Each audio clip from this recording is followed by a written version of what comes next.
Welcome to Rod's Tabletop Hoops.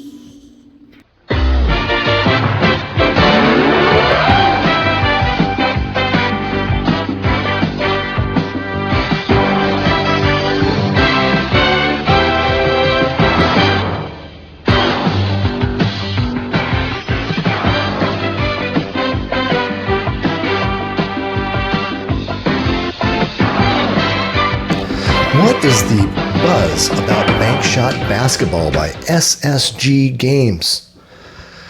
This game has received a lot of publicity via Facebook, Delphi, YouTube play videos, and I'm just going to take an overview of it because, for one, disclaimer, I have not purchased the game, and I've just based this on observations on the internet, and I want to see what the game parts look like, what the website looks like, how much is it going to cost us to play this game, and in its earliest stages here, is this game true to all of the indicators that it is showing? People seem to like the fact that there's a lot of stuff under the hood, including two huge decks of action cards. One's a fast break card, one's just an action deck, and we'll get into that in a minute. First off, let's take a look at the website. Bank Shot Basketball printed game is $39. That does not include a season. Introducing Bank Shot Basketball with two distinct fast action decks, dice and player cards, Bank Shot Basketball offers dynamic gameplay and realistic basketball action. The heart of Bank Shot Basketball lies in its player cards, which have detailed ratings for each player. These ratings include offensive and defensive ratings, rebounding ability, assist ratings, and shooting accuracy. Each player card is divided into offense and defense sections, allowing players to assess their strengths and weaknesses on both ends of the court. This is always a good thing because you want to be able to look at a card and say that's a good player or that's a lousy defensive player.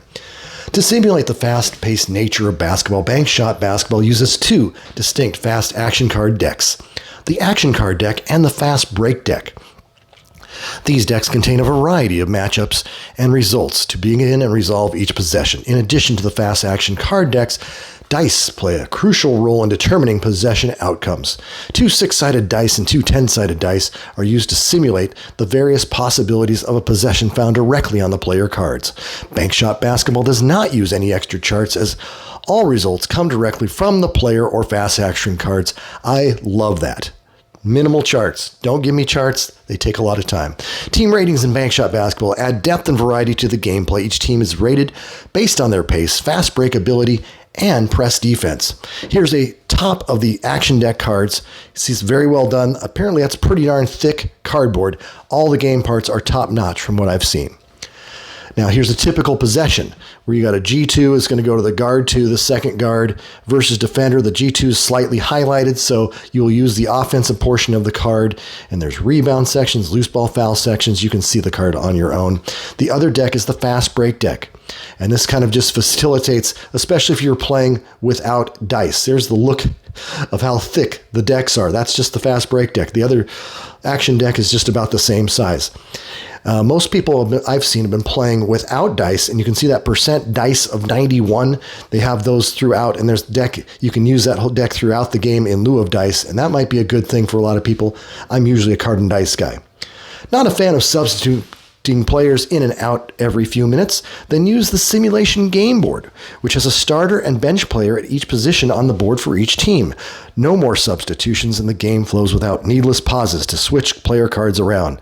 Once familiar with the game, a full game with stat keeping can be played under 90 minutes less when using the simulation game board. Whether you're a seasoned basketball fan or new to the sport, Bank Shot Basketball offers a thrilling tabletop experience that captures the essence of basketball. Take control of your team and lead your players to victory in this action-packed game.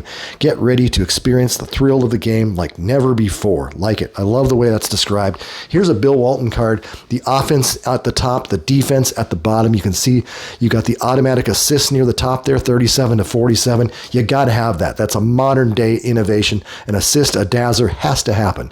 There's the great Kareem Abdul-Jabbar from 1980. You can check on defense. He blocks from 32 to 47. That's a lot of block shots. You can say he's fouls 82 to 88. That's probably not too much.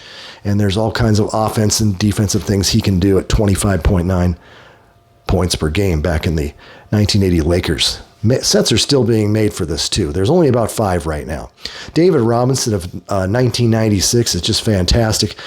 Defensively, he's got a block from 48 to 65 on defense. He was a heck of a defensive player. And there's the layout with the 5-on-5 format of the board. I've seen a little bit less of this than the actual 10-way play at the same time as I described on that website. But this is your typical 5x5. You make the substitutions as you feel fit. And coming up here is the 10-player board. You play all the guys on the board. And the reason you do that is so you can not have to substitute. This is kind of an innovation. I've heard good things about this. It's probably not the way I'd want to play because I just like to substitute guys in and out as a coach would typically do. But you don't have to remove players. They'll just defer to a reserve player once in a while to get the ball.